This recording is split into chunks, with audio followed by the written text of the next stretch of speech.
ফুসকা আছে, এটা ভেতরে যাওয়ার সম্ভাবনা থাকে, তবে সিয়াম ভঙ্গ হবে না। আরেকটি কারণ হলো যদি কেউ পারফিউম ইউজ করে, আতর বা কোনো সেন্ট ইউজ করে, কোনো সমস্যা হবে না।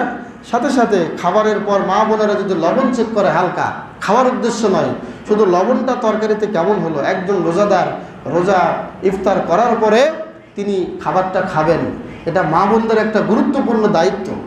একটা এমডি, একটা চেয়ারম্যান যেমন একটা কোম্পানির থাকে, তার গুরু দায়িত্ব, একটা মা একটা পরিবারের রান্না করেন যিনি, ওনার ঠিক তেমনই একটা দায়িত্ব থাকে। পুরো ফ্যামিলির লোক তার রান্না করা খাবার খাবে, যদি স্বাদ না হয় তাহলে এই খাবারে কেউ তৃপ্তি পাবে না।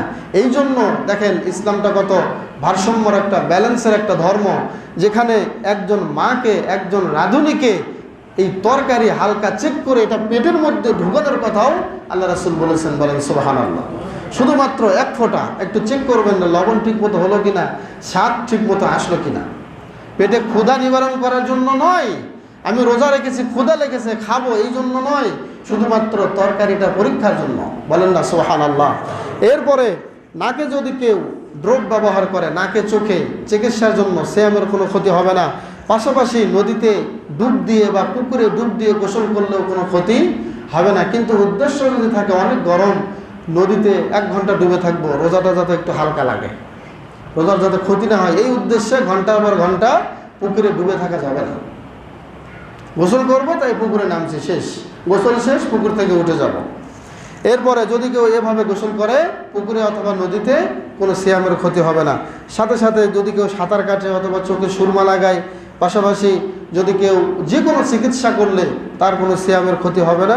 শরীরে তেল, মলম, পাউডার যা কিছু আছে সব ব্যবহার করা যাবে, ক্রিম লাগানো যাবে, স্বেচ্ছায় রক্ত দিলেও কোনো ক্ষতি হবে না, যদি নিজের শরীরের কোনো ক্ষতি না হয়। চিকিৎসার জন্য যদি কেউ দাঁত তোলে তাহলে সিয়ামের কোনো ক্ষতি হবে না। এবং সাথে সাথেই মাথা নেড়ে করা, চুল কাটা, নখ কাটা, এরপরে মোষ কাটা, এবং দিনে হালকা ঘুমানো, এরপরে আমরা দিনে কিছু হালকা সফর করা। আপনি এখান থেকে মাধবদী যাচ্ছেন, কথার কথা, এখান থেকে ঢাকাতে যাচ্ছেন, আপনার সিয়াম ভঙ্গ করার দরকার নেই।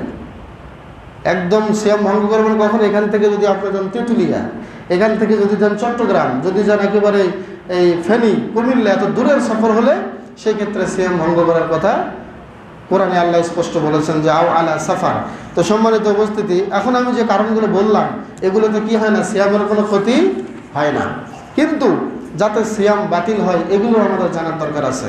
প্রথম নম্বর কারণ হলো যদি সিয়াম অবস্থায় কারো বীর্যপাত হয়। এখানে অনেক ছোটো ছেলেপেলে আছে, বিস্তারিত ভেঙে বলা যাবে না, এবং স্ত্রী মেলামেশায় হলে সিয়াম ভঙ্গ হয়ে যাবে। ইচ্ছা করে যদি কেউ পানি পান করে, মোট কথা কেউ দেখলো না, একটা ছেলে একটা মেয়ে